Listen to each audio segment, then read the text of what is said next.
We're recording now for 16 July 2019, Tuesday of the 15th week in Ordinary Time. As you can hear, we've got quite a storm going on here, and I'm still fighting the cold, so we're going to do the best we can.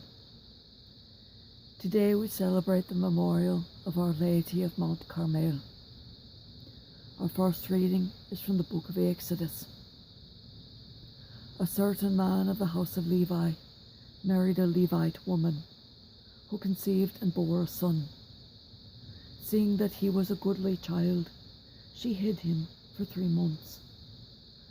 When she could hide him no longer, she took a papyrus basket, daubed it with bitumen and pitch, and putting the child in it, placed it among the reeds on the river bank.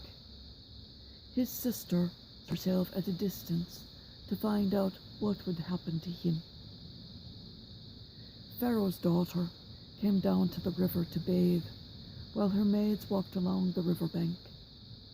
Noticing the basket among the reeds, Pharaoh's daughter sent her handmaid to fetch it. On opening it, she looked, and lo, there was a baby boy crying. She was moved with pity for him and said, "It is one of the Hebrews' children." Then his sister called Pharaoh's daughter.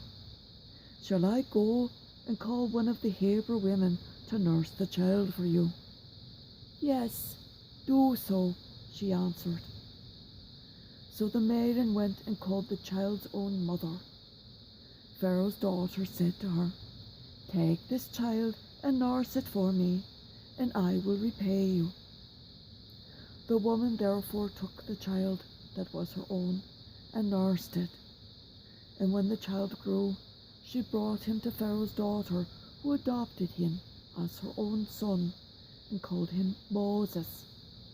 For she said, "I drew him out of the water." Moses means son of the water. On one occasion, after Moses had grown up, when he visited his kinsmen and witnessed their forced labor, he saw an Egyptian striking a Hebrew, one of his kinsmen. Looking about and seeing no one, he slew the Egyptian and hid him in the sand. The next day he went out again, and now 2 Hebrews were fighting. So he asked the culprit, "Why are you striking your fellow Hebrew?" But the culprit replied, "Who has appointed you ruler and judge over us?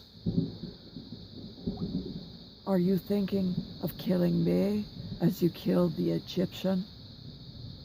Then Moses became afraid and thought, "The affair must certainly be known."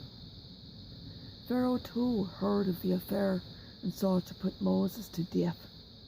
But Moses fled from him and stayed in the land of the Midian. The word of the Lord. Thanks be to God.